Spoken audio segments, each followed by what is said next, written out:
I'm going to record on iCloud. I'll go 3, 2, 1. I'll get started. 3, 2, 1. Hey, hello, everybody. Pete Caliendo. Welcome, everybody, on Facebook in the U.S. and around the world. And obviously, this is going Zoom right now with our special guest today. And then we'll also be on our podcast and on YouTube. All we ask is one thing you do for us, a great favor, and that is just go to YouTube, Peter Caliendo, subscribe, 90 plus shows there already. And that's all we're asking.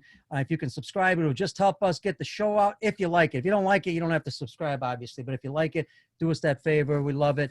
We think we've had a lot of great guests. And today's guest, before I also start, I just want to mention today's guest I know really well. And I'm real proud of him because of the fact that, man, he has come a long ways. And, he probably doesn't know I was going to say this, but I think that he's going to be in the big leagues also pretty soon, someday, because he's a great baseball man. I'm looking at his Twitter. His Twitter's exploding. I'm working hard on getting Twitter followers, and he just has to put up a couple things, and boy, people follow him. Why? Because he knows what he's doing. He's very good, not only in the catching position, but in teaching in general. Okay, so let me introduce him. My good friend, the catching coordinator with the Los Angeles Dodgers, Ryan Sienko. What's up, buddy? How you doing, Pete? All right, man. I appreciate you doing this. And folks, so you know, Illinois guy went to Larkin, right? Larkin, yeah. Larkin High School in Chicago. So he's a Chicago guy, but now with the Los Angeles Dodgers. And I must say, Ryan did a great job from what I remember. And I want you to explain this, Ryan, if you can, if you don't mind. It's kind of interesting because a lot of people expect people to come to them to give them a job, because of maybe something they're doing. And that may have been your case, but you went out and also were progressive. And you put together a real nice PowerPoint presentation. You were for your interviews and everything. Kind of explain that a little bit, because I think it'll help some young people who are maybe interested in getting in the game nowadays, maybe how to take that step. Sure. I mean, to get in the game is hard at this point. It's extremely competitive because I think the game has become a lot more progressive and people are looking for ways to, find an edge. And the people in the private sector now have a chance to get in, but you have to have a good network. I mean, shoot, something my father taught me 100 years ago at this point, that your network is your worth. So, shoot, we've known each other for 20 years now, Pete, and well, actually more than that. We can get into that later, but, just accumulated a really large net. And when there was an opportunity, I was able to, kind of capitalize on it. Jack McDowell and I had coached against each other. I actually coached his kids on a travel team in California and San Diego, and along with a number of other guys' kids. And, he and I coached against each other in high school and everything else. And then he took a job with the Dodgers, and winter meetings happened to be in San Diego that year in 2014, I guess it was. And he called and said, "Hey, there's a chance I might have a spot. Would you be interested?" I said, "Heck yeah, let's do it." So we went down there and walked around, and shoot, my initial interview with Gabe Kapler was outside of an elevator for about 2 minutes. And then it turned into about a month long, or maybe even a little bit more than a month, working interview more than anything else, which culminated with a presentation to the catchers at Dodger Stadium during their winter development program that year. So, there was a long process to get in. And, honestly, I didn't think of it as necessarily an interview, but that ended up being what it is. And, it was just like, okay, this is what I'm good at. I have a passion for. Let's see if we can clean it up into this really kind of, precise, concise, 20 minutes or 30 minutes or whatever I had. So yeah, it's a tough process, but I can tell you with our group and, our staff, man, they go through the ringer to get the people that we want. And you have to be willing to do that. That's the toughest part, is like sticking with it enough and going through that ringer to then get your first chance to then, prove yourself. Yeah, I remember I was thinking about while you're talking about that, the folks, so Ryan and I go back in 1999 with the Schaumburg Flyers Independent Professional League. We've, like you said, we've known each other a long time. You mentioned the edge, but you know, it's interesting because your edge seems to be that early on you questioned a lot of things that catchers might be doing, and you did your homework, did your research, you studied it. You then did a presentation for them. Obviously, they had to be pretty impressive with that presentation. It couldn't just be your general presentation about catching, because they can get anybody to do that. So it had to be pretty special what you did. And I think that's what you mean by, you know, by when you say edge, you got to have edge in everything you're doing. What was your edge? What, explain some of the things that maybe you looked at that you showed the Dodgers that you thought you could do different than somebody else. Yeah. Well, first, I think it goes back, right? So being a player and always knowing I would end up as a coach, I wasn't that good of a player, as you know. So, like, yeah, you played pro ball.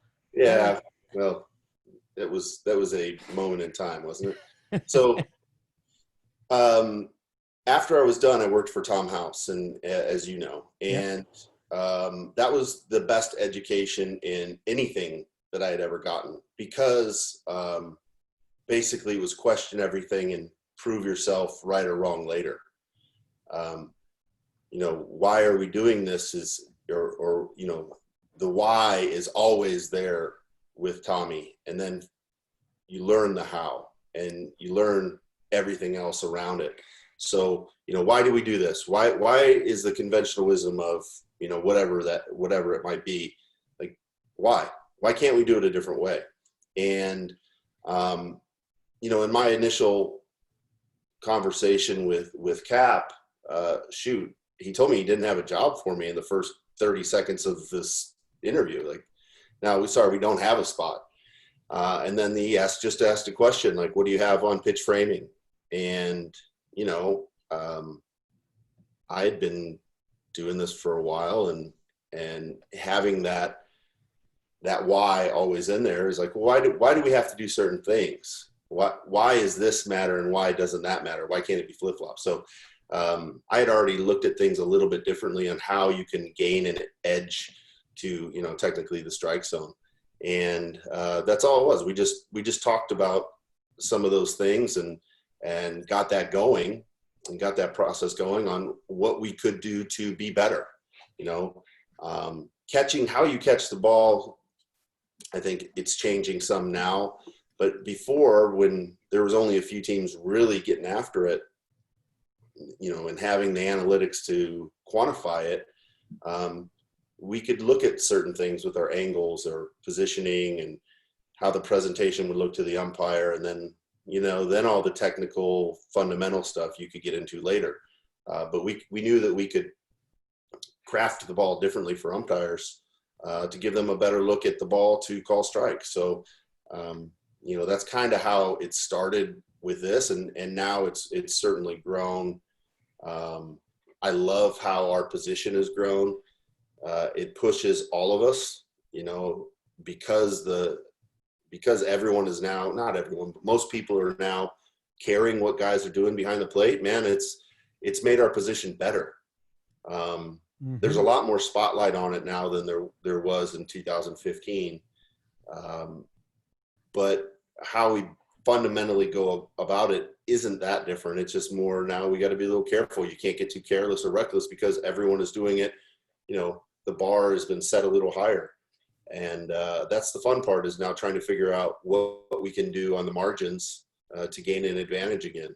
And Ryan, just to back up a second, when you went with the Dodgers, they were already pretty open-minded. It wasn't really I mean, they were using statistics already. They were using some research, obviously science. So it made it a little easier to present some of these things. Because, you know, sometimes you can make a presentation, be way out there. I remember our good friend Tom Howells 20 years ago told me, 25 years ago, said, Pete, if you're going for a pro job, you know, that was back then, he goes, don't tell him my name, that you work with me, you know, because he was up here and people were scared of him, you know, when he knew a lot more than most people. It's not like that anymore, or as much, right? As much, right? Yeah.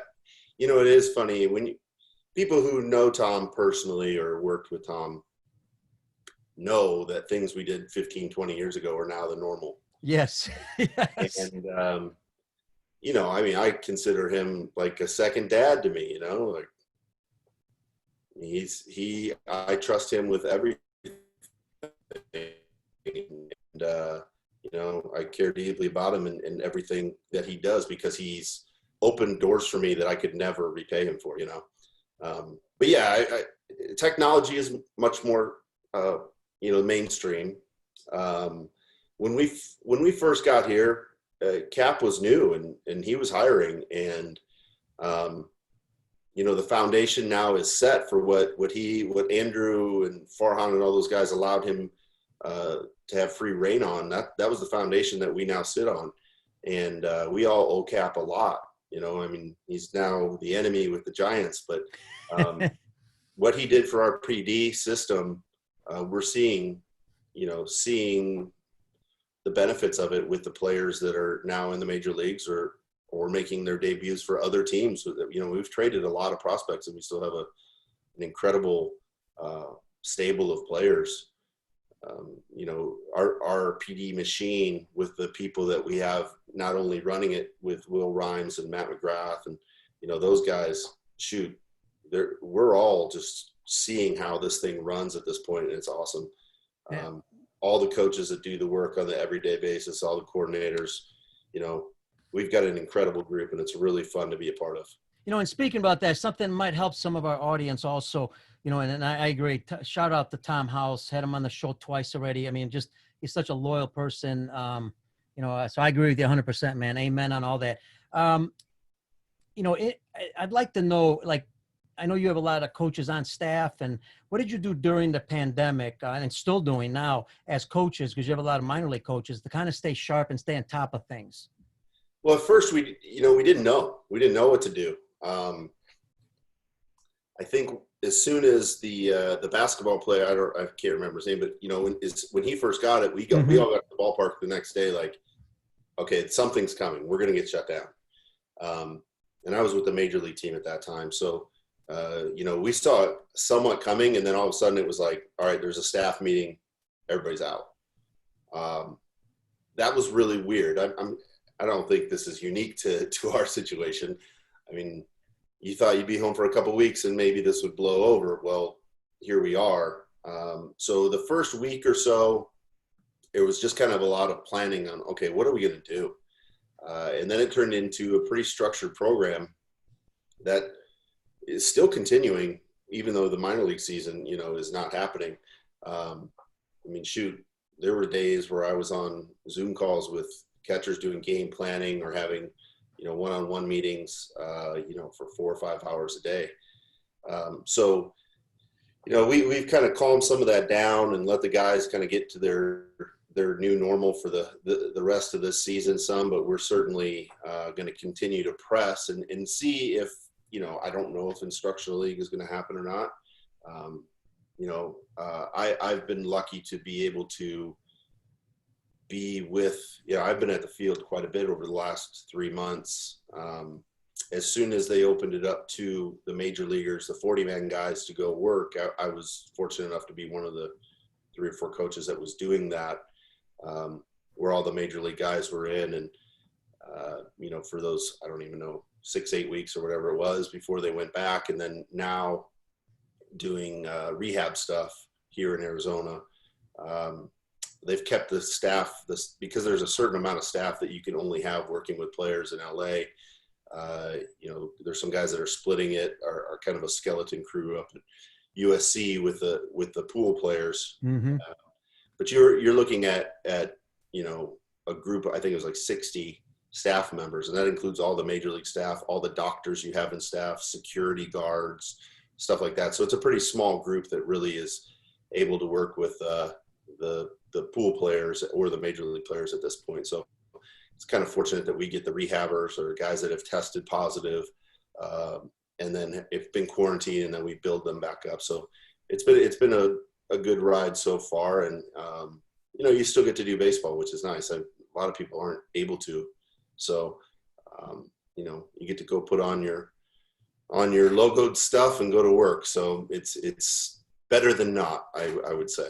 Absolutely. And, as coaches, obviously it's important for us, I'm sure, to keep a very positive outlook for our players, to let them know, what they can do, how they can work on things.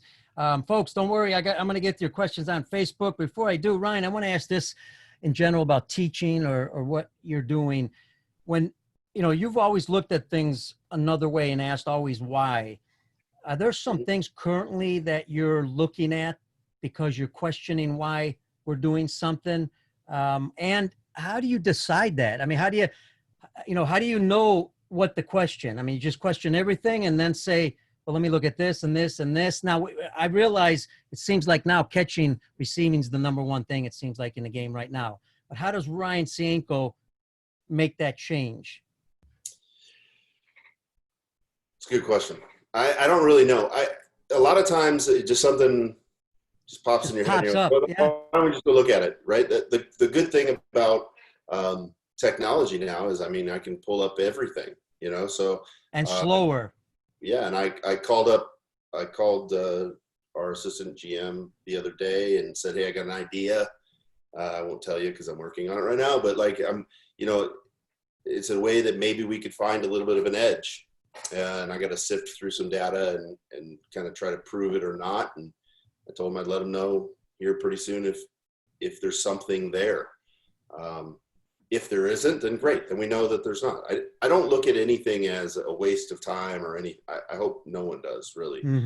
Talking about technology or, whether tech works or not. Like, if tech works once, it's better than what you had today or yesterday. And sometimes you're going to go through bumps in the road, and it's not always going to be right, but you might learn something from it, and then it sparks new questions as far as I'm concerned. And I think the more that we can question everything, then we're going to find those little tiny margins here and there that maybe can separate guys or win a ball game. I mean, that's all really this comes down to, is can we figure out how to win the last ball game of the season?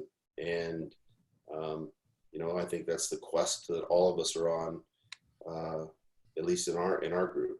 And well said, because I know as a coach, boy, now, I remember in the old days, you had to kind of guess that you're making the right decision. Yeah. We didn't have the high-speed cameras and all that. Now you can really confirm certain things and say, look how you're going slow, and look how he's doing this, and the adjustment we can make.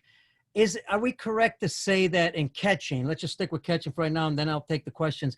Are we correct to say that receiving and knowing the umpire and studying the umpire, would those be the top two things in catching to understand really well first? I would say your game plan and game calling and receiving are right there at the top. Okay. Yeah, obviously you're working with the umpire. We must remember that the game is really hard too. And these guys are, you're going to get 97 or above from a whole bunch of people every single day. So, what they're doing in the craft is really hard. With how pitching has moved to incredible velo with a little less command or idea, at least where it might end up. I think our job as catchers has just gotten harder. So, it's hard to say exactly, what is most important. Most important is that we win. So,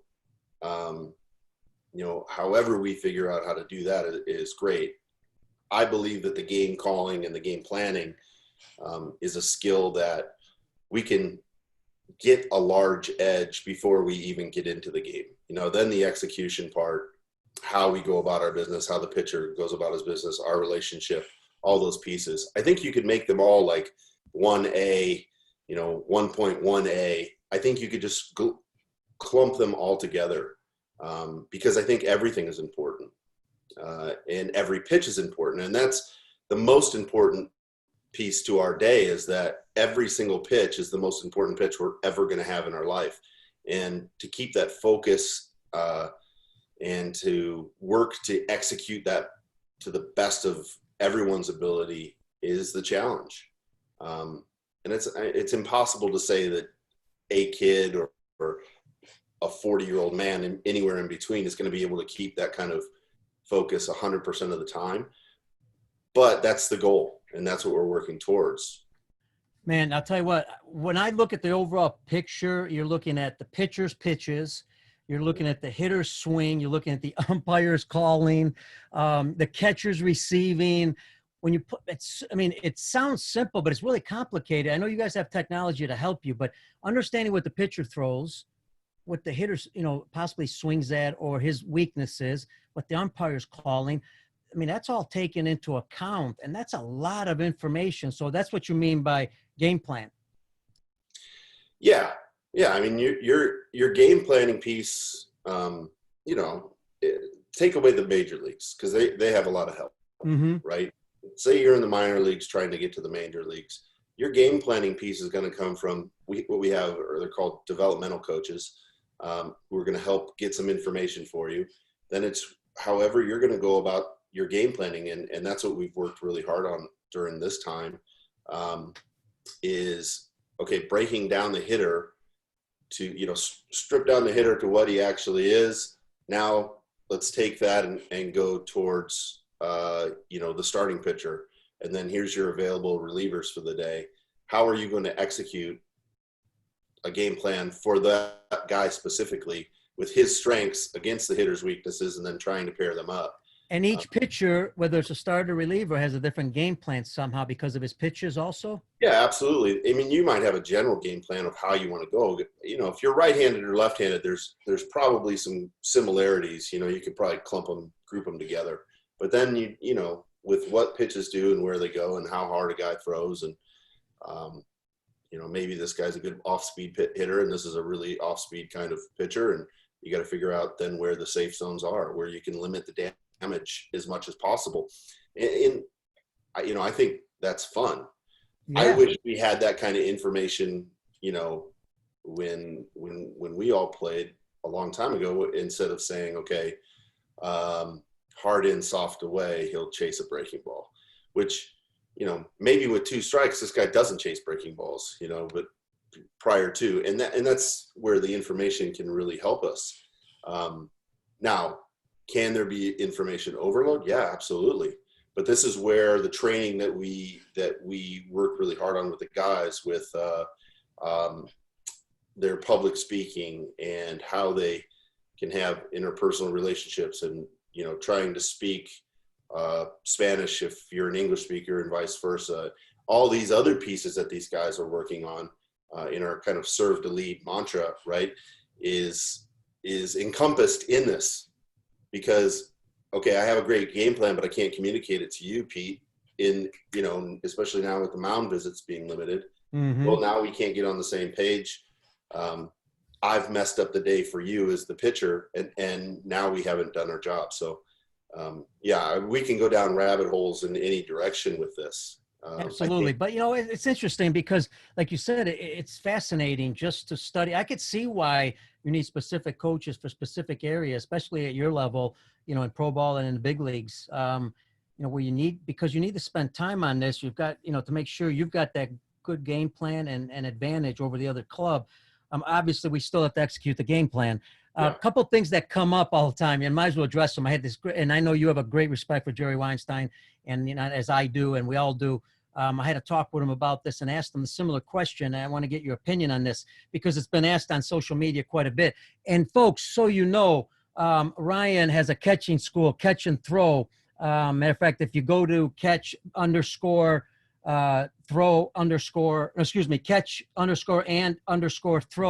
check out his Twitter, and then you'll see also the school he has. And I bring that up, Ryan, because you work with real young kids. You work with all ages. So you've got great experience all over.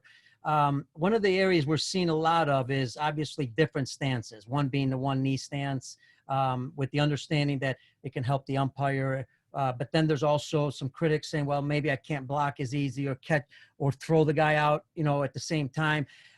You could address that. But my major question is, with these different stances also, what are we talking about when we're talking about young kids? Do we have to look at the individual, or where do we start? There's got to be a base. Just kind of address that a little bit. My personal feelings are that you should teach a primary stance, a one knee stance, and then as many other hybrid stances as you possibly can, right? We don't talk about secondary very much around here, just because the traditional secondary, I don't think helps most guys. Traditional secondary, is that the one when a guy's stealing? Yeah, when you're just up where you look like you're up high, higher. Standing up. So we try not to do too much of that. We don't want the guys too high. It kind of gets them in bad positions. Now, if you're selling out to one thing or another, this is where you're hedging bets all day, right? Part of the game plan. Maybe you're calling for like a modified pitch out, which is a high fastball away. You're looking for a swing, not really worried about it, but you're trying to entice them still to maybe swing, but I'm still going to sell out a little bit to the throw. Well, if that pitch isn't executed and you don't get the strike, it's not a fail in my mind. Like, it just wasn't executed, right? So again, we can kind of address this in different ways, but to go to where people are upset about, okay, well, he's on a knee, he can't do this, he can't do that. If he was in a traditional setup, most likely he wasn't going to be able to do it anyway. Or maybe he could block that pitch, but he wasn't going to catch a strike, and he certainly couldn't throw anyone out. So what we're trying to do, and I think the misconception with this is that no one is reinventing the wheel. It's just questioning why the wheel is round, right? Right. And no one's trying to put someone in a position that they can't have success in. It's asinine to think that we would try to say, oh, well, I'm only going to try to do this. You're just hedging bets that they're not going to run, or if the pitch is thrown in the dirt, that we're still going to be able to cover it. I think the problem is that it just doesn't match up to people's lens that they have, currently. And, if a guy misses a ball, like, there's a reason. Maybe it was a 98-mile-an-hour spiked fastball that hit the grass. That might be the reason. Maybe the guy missed his spot by 6 feet. That might be the reason. Maybe the guy just blinked and he missed it. That might be the reason. Finding the root is all that we care about, because if we just play it out over time, I'll take one missed ball if he gets 60 others. Mm-hmm. I'm not going to harp on the one that is missed. And I think that's what happens sometimes, is that if you take the one knee, because I'm just going to give you my observation. Just tell me, obviously you know what you're doing here. Take the one knee, even with young kids, I'm looking at it and saying, well, a guy doesn't, if you look at the big league guy, he catches at one knee, but if there's a runner, he's not on one knee when he catches that ball. He's actually starting to move a little bit early. Sometimes. Yeah. You know what I mean? Because people might think, well, you're on one knee and now I got to get up the throw, but it doesn't seem like they're doing that. They're actually in movement slightly, which makes it easier. No? Well, it could be. Yeah. There are times when people are stuck, and there's times where guys are firing out of there. Yeah. If I put you in a crouch or I put you on one knee, it might be easier. I'll never get out of it. Well, if you were on one knee, it was easier for you to stand up. Right. And that based on people's flexibility, mobility, and age, and maybe somebody has a blown out hip and this is the only way that we can get them back there to play. We don't know. Right. And I don't think it's the same thing that happens when someone yells at the TV that a guy couldn't get a bunt down, and it's a 94-mile-an-hour sinker that ran, had like elite movement. That's a hard thing to do. And I realize that there's skill to it, right? And whatever. But I don't yell at the golfers when they miss a green. It's the same thing. It's just, we all played baseball, so we all think, oh, it's easy, just get a bunt down. It's not that hard. It's really hard. Right. And I think having that appreciation and understanding, like, yeah, you can be disappointed or say, man, that didn't look good. But if I put this guy in a traditional setup, maybe he can't get to a ball to his right. So the only way we can do it is to hybrid a movement or hybrid a stance so he actually can cover more ground. That's where I think it's just really hard for me to like get on a player when I don't know what's going on. Let's put it that way. Absolutely. No, and typically understandable, because you're hearing a lot more and more the school of thought, which is a great one, I think. Teach your individual. In catching stances, they have several. And as you watch, it also seems like, it could also, with the right stance for that particular person, sometimes helps the umpire more because they seem to be lower. So there's other benefits to this. And I'm guessing longevity could be a possible benefit, with the knees. I don't know if that's also takes part, in the Yeah, process. I think is a factor, right? I think everything is a factor. There's nothing in this that isn't a factor. I think that's what we just have to be careful of, is to go, all right, what is the root? What are we trying to accomplish? We're trying to win ball games. Our best chance to win a ball game is to put him on a knee. Great. What does that do? Well, we know we can get a little bit more down. It gives him a little better look. He can work on his blocking. Maybe he can't get that ball that happens once every 20, but he can get the one, or, once every 20 blocks, but he can get the one that happens 8 out of 10. I would rather sell out to the one knowing I can get 8 out of 10 than 1 out of 20. And, again, you're just playing poker the whole time, man. You're just hedging as many bets as possible on the outcome of the pitch. And if we were to put anyone back there and a dude is throwing 98 with movement, like, you would understand, okay, this movement happens that fast, and we've got to be close to a position to get there because we don't have a lot of available time. And to catch it right, shoot, if you look at it, I can speak to our bullpen, you've got like 5 or 6 guys throwing 97 and above. Like, that stuff gets on you fast, and when they spike a pitch, you're just trying to survive. There's no way, you can't fundamentally get in front of a ball that you're expecting to be middle in, all of a sudden spiked away off the plate. So you're just trying to survive. So we're just trying to put guys as close to positions as possible for the expected outcome, or the expected outcomes, right? Potential outcomes. And, you're just doing your best. Yeah, and it's incredible. As a fan, you look at catchers. I mean, every pitch they're either catching. Of course, sometimes the players are hitting it, but they're in the game more than anybody. And you don't see a lot of errors. You don't see a lot of mistakes. That's how good they are. No different than umpires. The umpires are really good too. Very good. Here's something that comes up on Facebook. Was addressed on Facebook just before we started. I've seen it. I remember in the old days when I was an umpire, a catcher would catch it, and I know there's technique behind it. Then they'd move it, and I tap them and say, listen, that's not going to help you. I've already, and again, not knowing what I'm doing as an umpire, I was just a young umpire.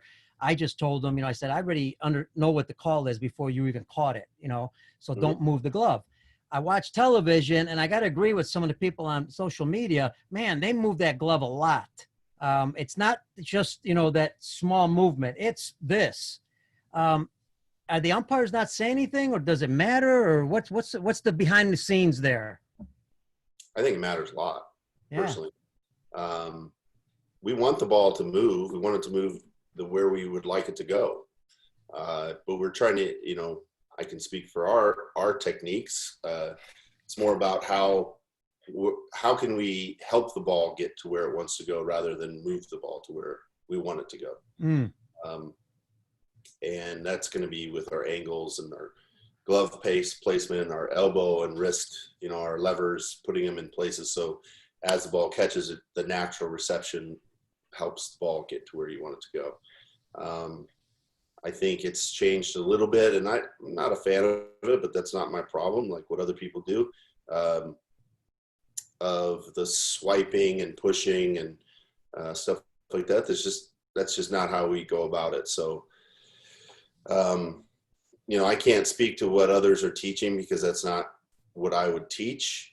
But I think the intention is still there of, trying to beat the ball. Obviously, you're trying to beat the ball to where you decide that it's going to end up, right? And youth players a lot of times have a tendency to chase the ball. They see where it is, they go to where it is, and then they try to make adjustments based on as it gets closer to them.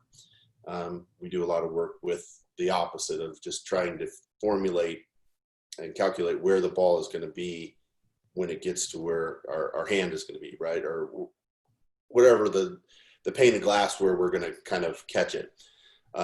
So there are times where we're going to see some movement, especially on that center field camera. that's happening faster than even what we think we see. So, you know, for example, I've got a little mini glove here. Say the ball is going to be right in this spot. If I'm able to get here early and start that movement before I catch it, the movement is going to look a little bit bigger. So sometimes the approach, rather than being behind the ball, might be past the ball, and the moves start to come back. From that center field camera, it'll look a lot worse than it is, but then also it happens a lot faster. So, you know, when you're back there, again, if a dude's throwing 100 miles an hour, say he's throwing 95 miles an hour, right? And I mean, that's happening in that much time. And if that movement is happening as you're catching it, it is hard to see exactly where the ball was. And as an umpire, and as you know, like, you're looking at this blindly, or at least you're supposed to. So every pitch is a surprise in a way. You know, you might anticipate based on where the catcher sets up, or the count, or the situation. But if you're expecting curveball and it's a fastball, it's going to happen faster to you, right? The same way a hitter has to react. They get fooled by the timing of it. So what we're trying to do is have really elite timing and make sure that we're in positions and our levers. So if that ball does hit us and we just naturally catch it, it ends up where it wants. The pushing, you know, the ball, you catch it on the ground and bring it up to your chin. Not a huge fan of that. I think, you know, at the beginning when we knew we could expand the strike zone and there wasn't a lot of people doing it, you could get away with a little bit more movement. But now they are a little, I think the umpires are understanding what people are trying to do. And then also, if the timing isn't right, then you're going to see it, right? There will be bounce to it. There will be a catch and a move. There will be things that are happening, which gives the umpire more information on what he should decide. You know? There's a comment by Nick Russo. He just mentioned Tom House's mechanics work just fine for catchers, makes them more accurate to second base. Steve Graff asks, do you funnel or stick? Both. In what situations? Yeah, I mean, we work on, you know, this whole flexion to extension, extension to flexion. You know, I think it just makes it sound much cooler than it really is, right? We're just trying to absorb. So we would go from extension to flexion, if you want to talk about it that way. We're just trying to receive, right? If the ball, especially if you get it from the side, I can get my hand in there. But if I'm just catching the ball, it's easier for me to have some movement of height, especially if my hand and all the angles are in the right place for the ball to go where we want it to go, whether it be up, down, in or out. You know, that's what we do. Yeah, there are going to be times where you're going to stick it. I think you have to. And there's going to be umpires that would rather you catch it further out in front or stop the ball, you know, try to stop it right where it's at. And I don't care what they do, as long as we get strikes and we win, and that's all that matters. I think where we get in trouble as a group of catching people is that we say, this is the way to do it. And it's like, there is no one way to do any of it. You're dealing with people and you're dealing with opinion, right? The umpire strike zone is his opinion. So, you know,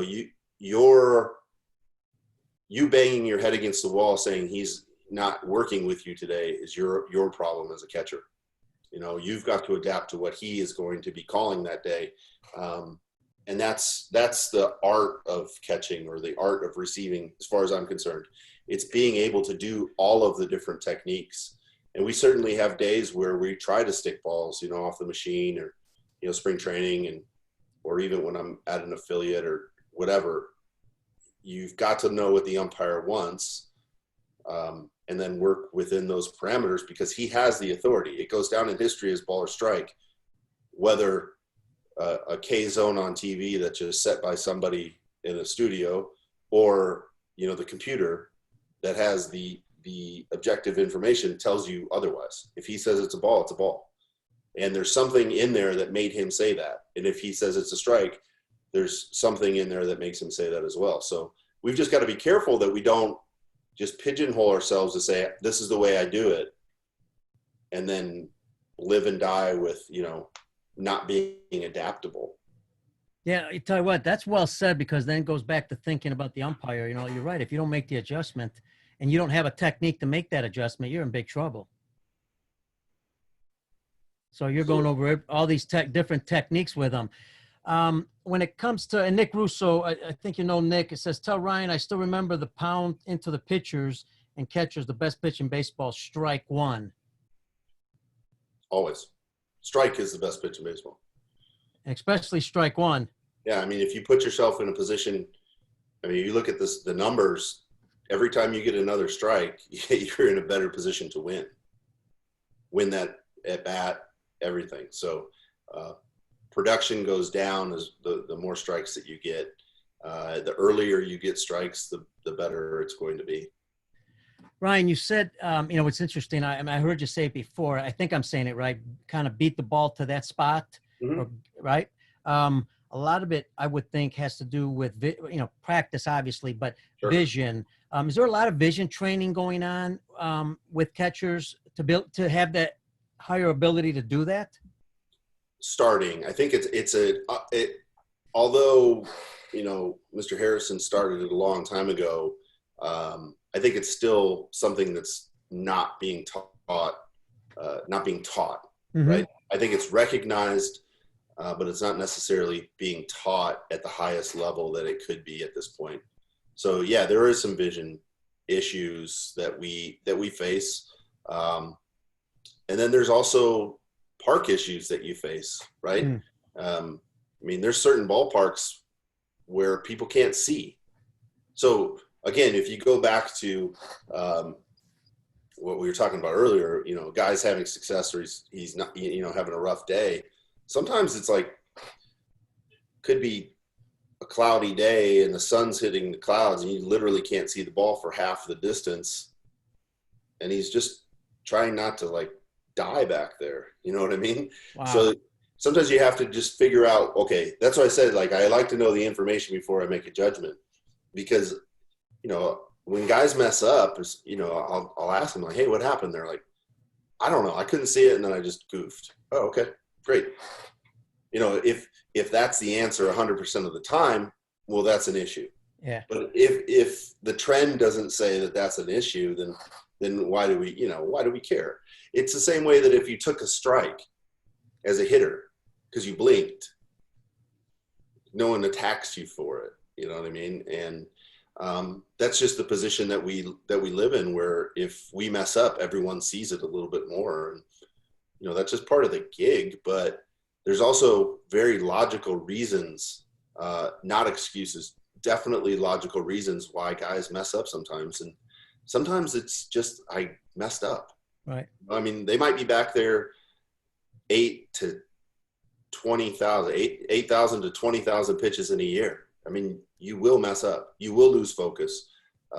Obviously, it's not ideal when you do, but hopefully you survive. And there's times, and you'll see it on TV, where, especially with cross-ups, where a guy swings and fouls it off, and you can see the relief in the catcher because he just was going to just get destroyed by the ball, right? And there's going to be times where guys think it's a ball in the dirt, and all of a sudden they mess it up. They just made the decision, that much too soon, and they didn't get enough information from the ball to tell them, oh, no, that's going to carry to you. I remember, I think it was last year, I got a text from, the big boss saying, hey, what happened here? And I wasn't even watching the game, so I had to get the video the next day and look at it in 9 different angles and analyze it way too much to say, okay, well, that pitch normally does this, and it ended up doing that, and we just got him. Like a sinker a two-seamer that doesn't normally sink, it runs, it sank. And, it was 93 or something like that, and it just didn't look right. And, once you get all the data and everything, you go, listen, it did something completely different than normal. And, it surprised him, probably. So I love how you compare that to hitting, because hitting, hitters are doing the same thing. They're trying to make that decision, that split yeah, second. Catchers have that same decision to make. Our great friend Mike Pinto says, he says, Sinks is the premier. What else thinkers? He calls you what else thinkers in baseball right now. He's always got the great words. Mike Pinto, love the guy. Have you had conversations with your catchers? You ever ask them what they're looking at when they, and hopefully they're not saying just the ball, but what they're looking at, just like a hitter when a pitcher's throwing a pitch. yeah, I think, yeah, absolutely. We've done that a million times, and you get a million answers. Yeah. I don't think anybody really knows what they're looking at. You're tunneling. You're trying to find the release point. You're trying to find the arm slot. I think that's where quick pitching really, what it does. I mean, you see what it does to hitters. When we have guys that quick pitch, we have to do different planning as catching people as well, because it disrupts our timing as much as it does, the hitters. And if you're not ready for it, or if your moves are too big or too slow, they might become rushed, and then you can't be as precise or accurate as you would like to be. So, disrupting timing is the name of the game in a million different ways. But yeah, we try to figure out where guys are looking, and we certainly have the gaze things, and it's all over the map. It's amazing how much their eyes wander when you really break it down. And we haven't really had anybody that has like issues with that necessarily, but we've certainly like tried to address it. And I don't know if there's the best technology to say like, hey, this is what you should be looking at, because I think everyone is a little bit different. It's just maximizing it. And what we do a lot of times in training, we do this early, especially in spring training early or at the beginning of sets, is we put a net in front of them, so they can actually work on that, like tracking the ball, getting the information from the ball. Like, what is this ball telling you, right? It's going to tell you how fast it is, the spin, so the pitch type, and then the most important one, where the hell is it going to end up? And by putting a net in front of the player, it strips away the fear of getting hurt. Mm-hmm. And when you allow them to do that, you can work on the timing or make changes to your timing without the fear of having to survive and still go catch the ball. So it's my favorite drill. I had never heard of it before we started doing it. I'm not saying that we started it, but I remember the exact moment when Austin Chubb, who's one of our coaches, one of the managers, and I were just pounding our head against the wall with a certain player. And we're like, hey, let's just throw a net in front of him and try it. And after like one set of doing that, we took the net out and he became better. And we were like, okay, there is something here. We didn't know what we were doing at the time, just kind of experimenting, right? And it's amazing by taking that out, how the guys can now internally work on things. The same way a hitter, he doesn't have the fear in soft toss of getting hit still, right? So he can work on things and take, which is the ultimate thing that a hitter has over a catcher, is take, right? If we take, it might hit us in the throat. Right. So we don't have that option. But stripping it down for catchers is huge as far as I'm concerned. Love it, folks. If you didn't pick something up there, man.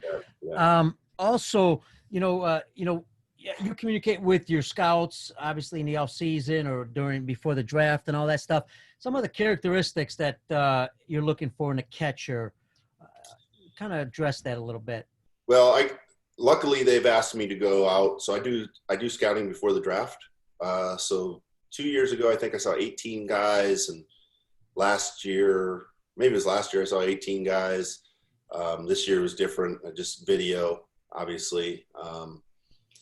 But I look for athleticism. I think the position has completely changed, right? The days of the 6'2" clunky dude that can't do anything but maybe hit a little bit and throw. I don't think, especially with the National League team, well, now maybe with the pitcher being out of it with switches and stuff, like, you need to be versatile and be able to play in other positions. So, athleticism is huge and just good hands more than anything. I love conversions. I love late conversions, guys that convert in college or late in high school. Why? They don't have the bad habits. They weren't taught. Yeah, makes sense. I think guys that have been taught, we've all been taught for stuff that was taught in 1960. Right. I mean, it's been regurgitated so many times, and we all have been told that you have to do this and you can't do this and you must do this and you have to do this. And that's just not the truth, right? And I think that's part of what made me question a lot, personally made me question a lot of things is that, I played at the University of Iowa for Dwayne Banks, who had been there for 30-something years, who played a year or two of pro ball and then became a coach. So what he was taught probably was being taught in 1950. Right. And then, I'm sure he adapted some, obviously, right? But that's just kind of how the position goes, or it has gone. It hasn't been as progressive as other positions. So I think that's where some of the angst that people have about what's going on now is that there's enough people saying, like, why do we have to do this? Why can't I do this? Why must I do this? And that's what we're seeing. And there's growing pains. Like there's ebbs and flows, as you know, to everything. And I think we're seeing some things normalize a little bit. I think some things have gotten a little out of hand, and some things we can bring up still. In all aspects of this, whether it be the throwing, the blocking, the game planning, the receiving. What's the biggest question you had that you made a change with? In other words, what did you question the most? Some of the maybe 2-3 things that you really hammered. I would say the movement of the ball at the very beginning was the movement of the ball. I knew we could get some, and I knew based on just seeing it over time that you could do it. I was surprised on how much you could get. And then the knee. When you say movement, what do you mean get movement? Oh, just by how much you can have influence on the ball with umpires. Over time, I think, after 2015, we had a lot of success. 2016, I think we went a little overboard because we're like, screw it. Why not? Yeah.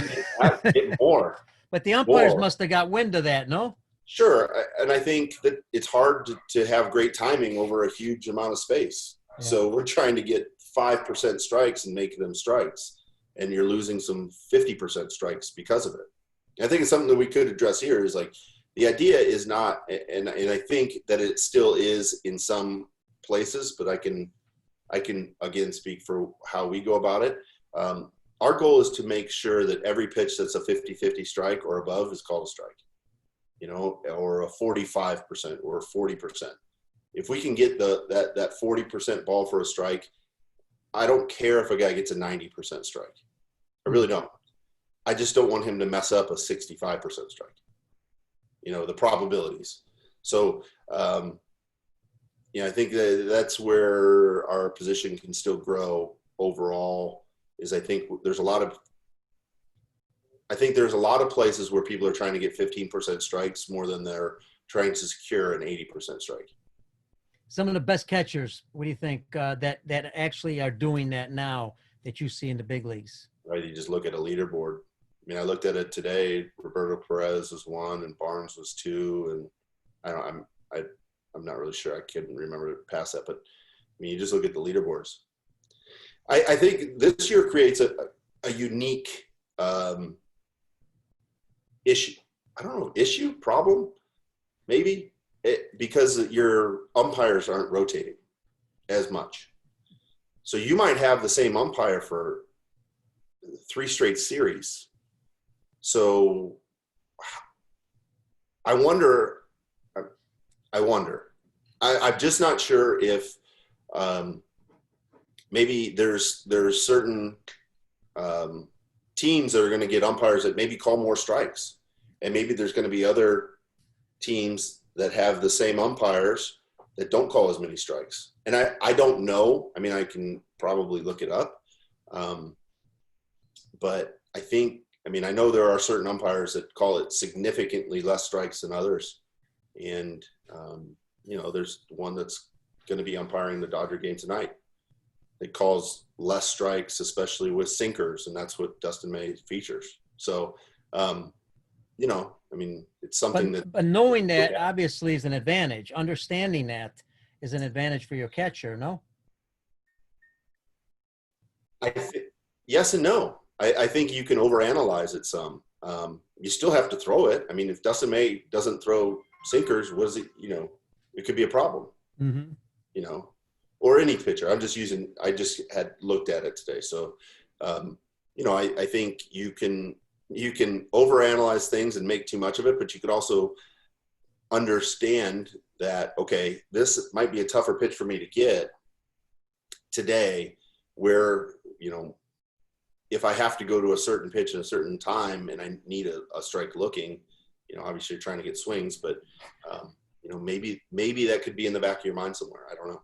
Absolutely. You know, since we're speaking about the season, it's a short season. Have you had to make adjustments? Well, with catchers, you know, have they made any kind of adjustment? Have they had to, as far as how they're approaching their job this year? I mean, it's just usual. No, I think it's pretty much the usual. Usual. How about some of the rules? Have you had able to adjust to some of the rules in the game? Yeah, I mean, the 3-batter minimum one, I think, is the biggest rule. I think as people get used to the extra innings thing, yeah, I think people will start to like it. I've seen it. I mean, anybody that's coached travel ball, it's called the California tiebreaker. It's been in place for years. Yeah. Right. And I hated it a long time ago. Now, seeing it in the minor leagues last year and how it saved bullpens and how exciting, and how I think the manager gets to play a bigger role in the decision making, and then the fundamentals get to come back too for the purists. Yep. Right. But I saw the White Sox lost on a squeeze last night. Right. Yes. And I mean, I think a safety squeeze is one of the more deadly plays in baseball. It's an easy way to get a run. And a lot of times the defense can't execute. So I think there is a lot of really great strategy that can be used in the extra innings. And the innings might go the same, but it's a higher intensity game at that point. And I love it personally.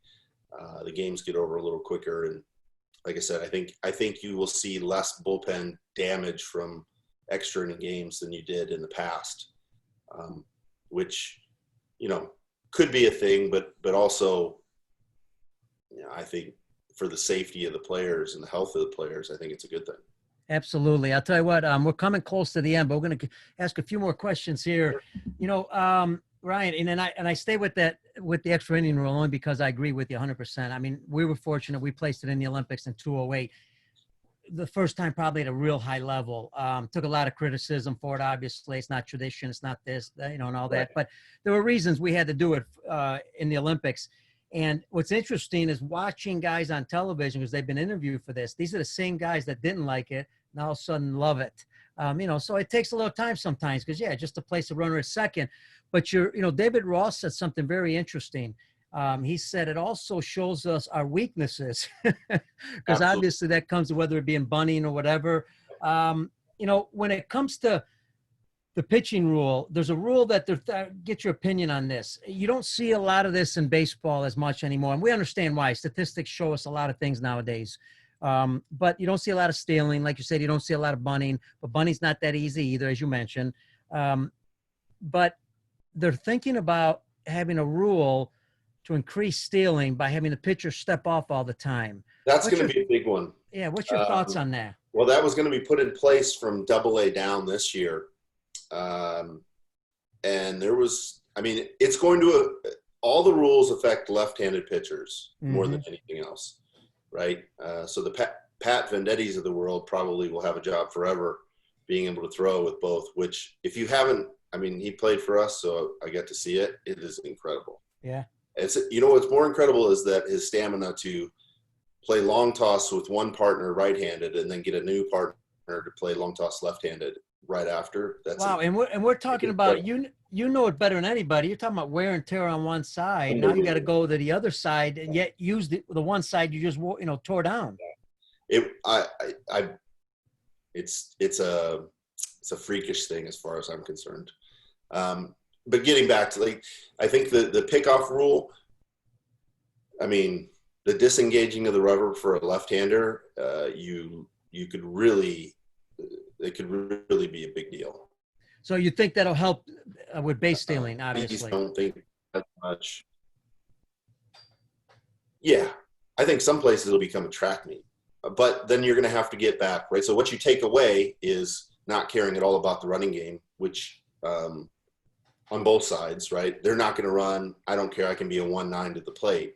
Well, I think now, I mean, you're seeing it with some teams now. You with the extra players, you're keeping a fast guy to steal bases and to score with, a man on second and get a good secondary and score from second, in these tight games, especially with the extra innings is huge.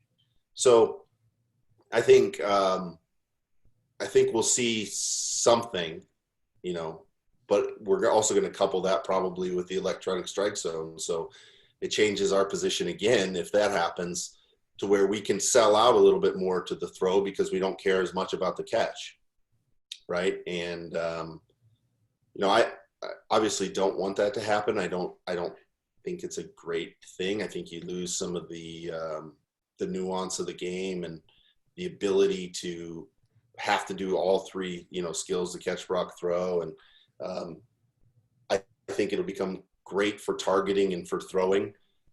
Blocking, you don't do blocking as much as you would think anyways. There's only probably like 7 balls in the dirt. I think that's the average per game anyways. So, that you don't have to do that as much. But if they have to get the ball to us and we can sell out a little bit to the throw, it might even it out to where there's no more running anyways. So, I think we'll get back to caring a little bit more about the throw. Obviously, the throw does matter. I think people discount it way too much, personally. I think that in the playoffs, throwing matters a lot. And, it might not in the regular season when games don't seem to be going that way, but a stolen base in the playoffs is a big deal. And if you sell out only to certain things and you forget about throwing, then I think that could be very detrimental to your team's success later on. It's interesting how you said that, having the pitching rule where you have to step off is one thing, but then if you add the electronic strike zone, now that kind of balances. I think it would balance it off some, because the guys will just have to make sure that they hold the runners enough, stop them enough to where if they can get us the ball, we can cheat. It becomes a perfect game showcase. Explain to our audience, because I'm going to have some young audience also, but young coaches just starting up, or even parents that watch the game. Explain why they're not stealing nowadays as much, because I think it help understand everything else with it. I don't completely know. I think that your success rate has to be so high for it to really be worth doing it. So you have to have like an 85% or something like that success rate, the probability of you being able to steal that bag anyways. But there's also times where you're foolish not to run. Pressure on the defense, like you said, what David Ross said, like if the defense can't defend or they're out of position, then why wouldn't you take a base? Yeah. Right. Especially with shifting leaves a lot of gaps, and you see it a lot. Like, holy cow, they could just walk in and there's no way we could defend it. Also, then I think the importance comes back up to back pick as well. So I think, even though it seems like these things will really put us in one way or another, I think these rules can be halted by certain things. So pitchers holding, we can, especially with the strike zone, we can cheat a little bit more to throws. Then also, if we are really good about back picking, which is a lost art, we can keep those runners closer in their secondaries, so you don't get, delays and everything else. And that was going to be, it's interesting because none of this is scripted, as you know, and everybody knows we just go and see how things flow, what kind of questions we may have. We take questions from our audience also. You know, that's the thing I wanted to address last, and I think that is lacking. And that we have a great catcher in Chicago, pretty good athletic catcher here, and he loves the back pick. And Wow. so back picking, throwing the bases, I mean, all that stuff's important. I think it's extremely important, right? And with Contreras there, with Craig Driver's there now, and he'll make a big difference with everything.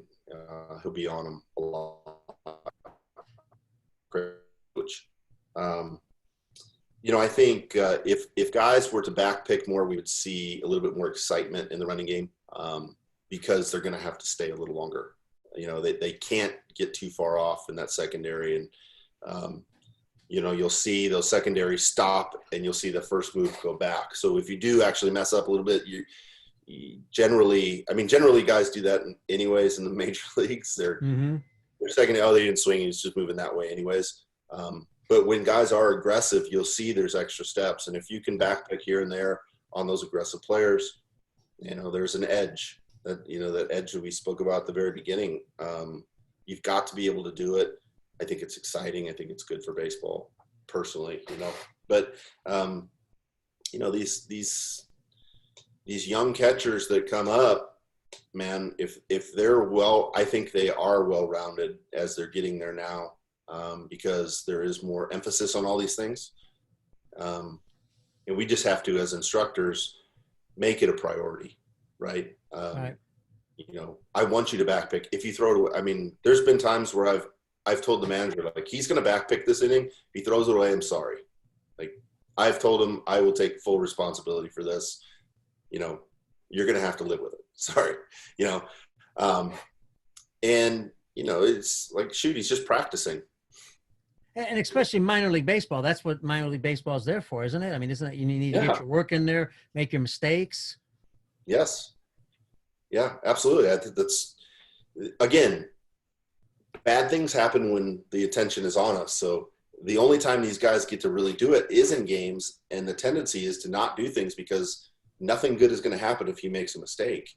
So we have to, as coaches and instructors, like, shoulder some of that responsibility on us to say, listen, I'm asking him to do this. He needs to do this. I want him to back pick this guy at third. If he throws it away, it's a run, and I'm sorry, but like, he needs to be able to do this because it might help us, in the playoffs someday. And that's what we're hoping for with all our players, is to prepare them enough to help the major league team win. Absolutely. And folks, this has been awesome. And remember, we've been talking about long-term development, and Ryan, we've been talking about young kids a lot, and young coaches working with young kids. It's so important that they look at the long-term, development of a player, not short-term to make them, quick, the best he can be right now, but give them some progress, make it fun, get them to learn, get them to become better, because when they're better, they have a little bit more fun playing the game. And if they're able to do that, they can keep them in the game longer, and we could even have more players playing the game, because a lot of kids do drop out. It's a fact at 13 years old, and I know there's a lot of different factors, but you work with a lot of young kids. Let's end it with this, and because we can talk for hours. To coaches working with young kids, especially at the catching position, sometimes we're not as patient as we should be, because we think, well, come on, all I gotta do is catch it. I tell you what, I couldn't do it. I tried it, and there's no way I was going behind the plate after I tried it a few times. Maybe I didn't try it enough. But talk about maybe how coaches should be working with some of these young kids at the young levels to make them a little bit better and give them confidence. It's a great question. And again, nothing good happens when we mess up, right? And I saw it in Little League this year, with my son's team. And I don't look at it as a problem. No one gets mad at the shortstop if the ball goes between his legs. You know what I mean? They just try to cheer him on and get him next time. And unfortunately, the next pitch comes to us, and then the next pitch comes to us. And, if a kid is struggling back there, it's just about education, and it's about repetition. I'm kind of the worst person to ask, because I have sympathy and empathy for the kids back there because they're trying, and when they get yelled at and they don't know what's going on, a lot of these things are new to them, Yeah, absolutely. And I think, and, It's to our young coaches, sometimes, I know and we've been talking about this on the show with many people, we're playing a lot of games, which is fine to play games. Don't get me wrong. Kids need to play games. It's fun and that's how they learn, but we're not practicing enough sometimes. And that's where, how are you going to get into a game? I mean, unless you're playing with your buddies just for fun and nobody's around, that's a whole different ball game. But if you're there in a regular ball game and you haven't had good training, not only can you get hurt, but then you may not do as well. And that's tough. And talk about a position, catching. And like you said, every pitch comes to you almost. So you've got the hardest job almost, I would think, in the game. And if they don't practice enough, they're just, how are you going to get any better? Yeah. I mean, with my son, we worked on trying to catch it. Like, get in a position that you can actually try to catch it. And then when the ball got by him in the games and he wasn't able to get up and flip it to home, we hadn't got there yet.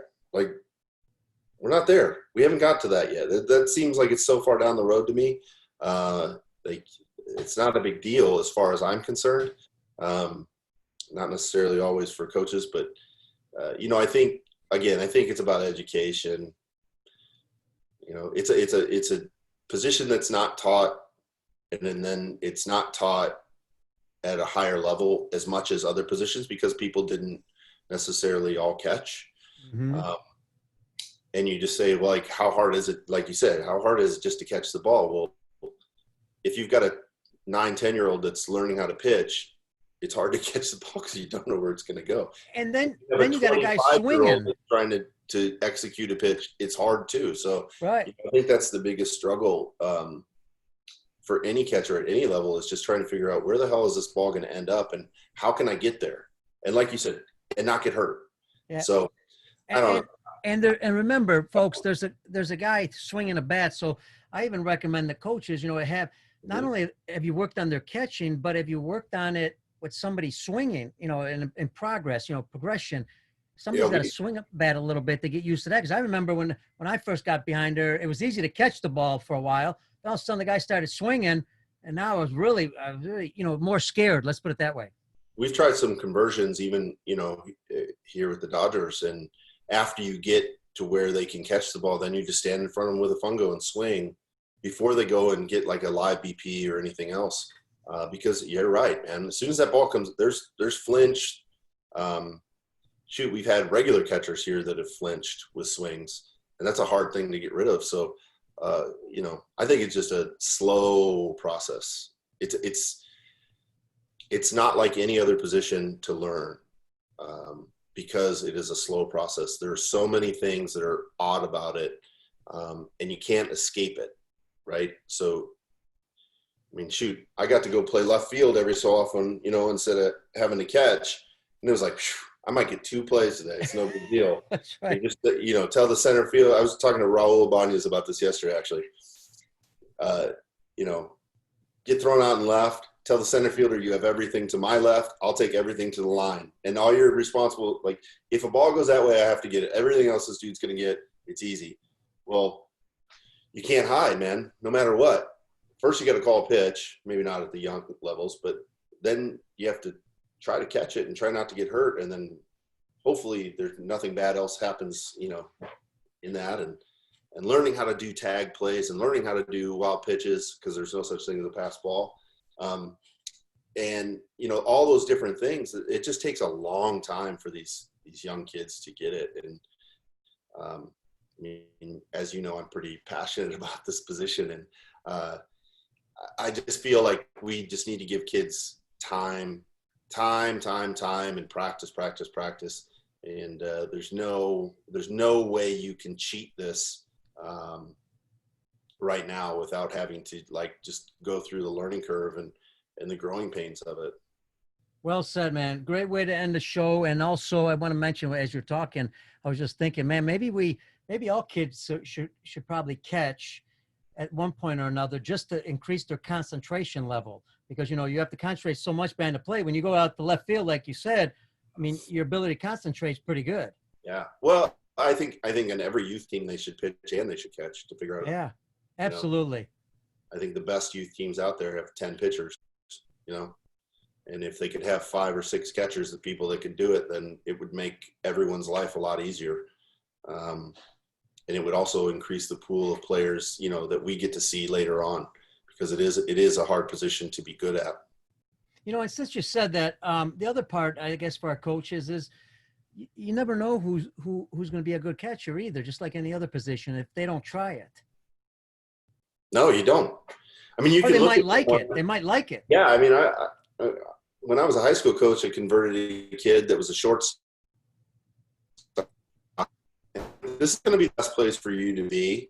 And then he ends up being like a 3rd round pick as a catcher, and he's still a catcher. So, it's just like knowing, all right, here's where your skill set is, how you're growing into it. Like certain positions, it's like saying you're going to become a first baseman.